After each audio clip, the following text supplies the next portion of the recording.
Hello everybody, and welcome back to Steven's Fight Show. Alright, so before we get into all of the UFC stuff, I know UFC 281 is approaching right around the corner this week, but before we talk about any of that, let's talk about a fight that happened last week, which was a fight between Dmitry Bivol versus Gilberto Ramirez. And I was supposed to make a whole separate video on this fight, but I ended up not doing it because I felt like it wasn't worthy. So Dmitry Bivol versus Zurdo, let's talk about it. So Dmitry Bivol had pretty much a perfect performance against Zurdo Ramirez, and this was an interesting fight because Zurdo was someone who was undefeated, and he came off of a few good wins against a few decent opponents. He also finished his last 5 opponents, and Bivol is somebody who's coming off of a stellar performance against the former #1 pound-for-pound champion Canelo Alvarez. This was considered a mandatory fight for Bivol, and many people thought that Zurdo had a chance to beat Bivol. Many people thought that the size of Zurdo was going to be a problem considering the fact that Bivol has not faced too many opponents where he's been the smaller man. And Zurdo, he has a style where he comes forward with pressure, throwing volume, ripping the body, and putting punches together. People thought that was going to be a problem for Bivol. And Bivol, he is a great fighter. Not a good fighter, he is a great fighter. He has a style that can pretty much almost do it all. Bivol possesses that Soviet style where he can throw fast and sharp combinations from any range, and it doesn't matter if it's long, mid, or short, Bivol can execute punches in all ranges. And Bivol, he also has great hand placement as well, where he utilizes an active high guard, meaning that his hands are always in the right place, and he incorporates footwork to control distance. All of this allows him to dictate range, stay on the outside of his opponent's punching range, and use the in and out movement that he uses very well to attack and defend. He's good at catching punches and countering as well. I mean, the list goes on. The dude beat Canelo for a reason, and that's why he pretty much dominated in this fight. And when this fight was first scheduled, it was projected to be a decent fight. This was supposed to be a fight that was somewhat competitive, but realistically, Bivol was probably going to end up as the clear winner for this fight. And now that we know, Bivol didn't just win, he won comfortably. And like I said again, I didn't make a prediction video for this fight because my prediction before the fight started was that it was going to be a clear victory for Dmitry Bivol, and I'll explain why. The way Bivol fights, in my opinion, it works well against smaller opponents, so I was curious to see how he matches up with someone like Zurdo. So as soon as the fight started and throughout the entire fight, Bivol was the one that was on the pressure and pushing the bigger man, who is Zurdo, back into the ropes. He never aborted mission in this fight, meaning that he never took too many steps back, and he was always on the front foot because he knew that he had to be the aggressor in this fight to avoid making this fight harder for himself, and that's exactly what he did. And the speed advantage, by the way, was absolutely clear for Bivol. Since Zurdo doesn't have the same type of quickness that Bivol possesses, he has to rely more on volume punching, which wasn't effective in this fight at all. Like, Bivol probably could have executed a 5-punch combination before Zurdo could even land a 1-2. Like, that's how big the speed advantage was. And at the beginning of the fight, in the first 4 rounds, Bivol was applying effective pressure by closing down the distance, by popping the jab, and using the in and out movement to stay just outside the end of Zurdo's range. And with the way that the fight was playing out in the beginning, it was pretty competitive as Zurdo was able to string punches together to attack the body and break the guard of Bivol. Nothing too damaging or significant, but it definitely got Bivol's attention. Bivol was landing great combos throughout the entire fight, and in my opinion, he has the best 1-2-3 punch combination in the game today. The way he puts it all together is just beautiful. No wasted movement, and it gets directly to the target. The basic 1-2 punch combination that just came down the pipe was money for Bivol, as Zurdo wasn't able to see those punches coming. And on top of that, Bivol's IQ was displayed as well, since he knows that one of Zurdo's best weapons is to attack the body, and Bivol was able to read and time beautiful counters when Zurdo would change levels and attack the body. Zurdo was struggling to find his range, and you can see that he was more so touching Bivol and not sitting down behind his punches due to the speed difference and Bivol's footwork.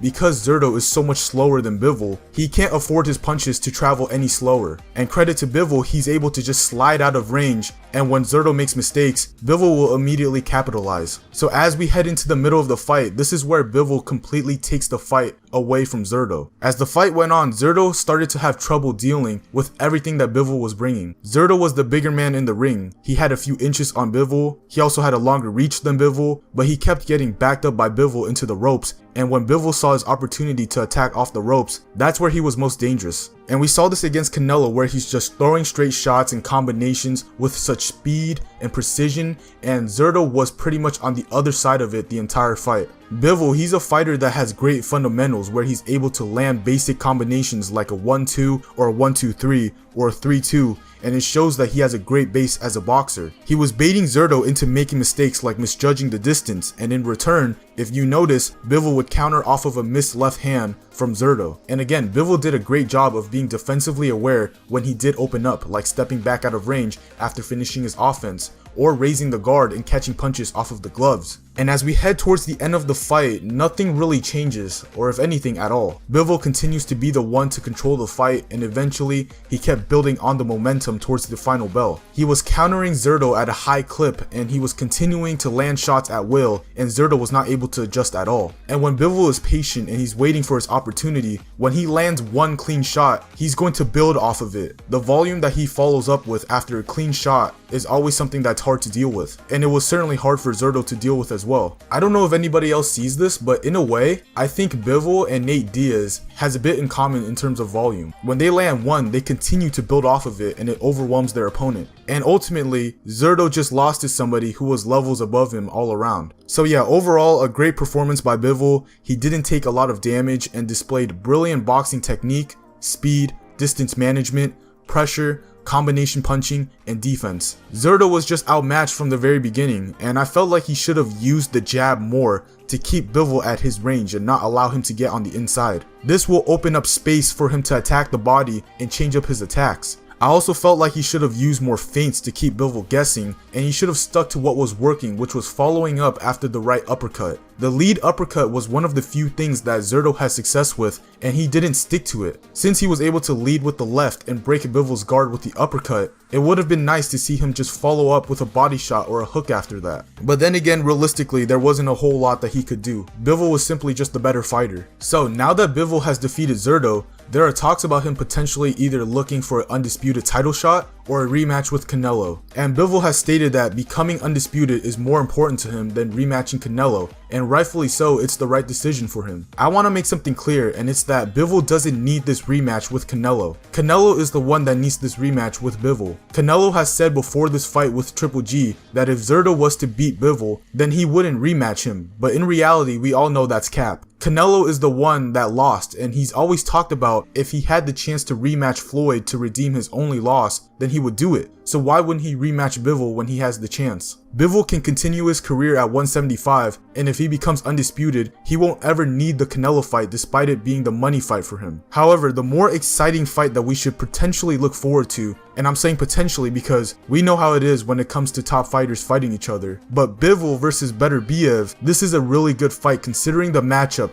the styles, and the resume altogether. This will be one of the greatest undisputed title fights ever. Beterbiev, who is a great fighter who possesses dangerous qualities as a fighter and also has a 100% knockout to win ratio, and he's going up against Bivol who's versatile, quick, and defensively alerted. Talk about a great matchup between two great fighters in the game today. Now all we need to do is just wait for Beterbiev to get past Anthony Yarde, but there are also talks Callum Smith might be getting in on the action and potentially spoiling the undisputed party, so we'll see what happens with that. Hopefully we can see Beterbiev put on a spectacular performance against Anthony Yarde, and more importantly, let's hope that nothing gets in the way between this undisputed matchup between Bivol and Beterbiev. And that is it, guys. Thank you guys so much for listening to what I have to say, and let me know, who do you think will win in the undisputed fight, Bivol or Beterbiev? Do you think Bivol should rematch Canelo instead of fighting for the undisputed title? Drop a comment and let me know in the comment section down below. Now, if you guys enjoy content that is related to combat sports, please drop a like on this video and subscribe to my YouTube channel down below. That would be greatly appreciated. And other than that, it's been Steven, signing out. Peace.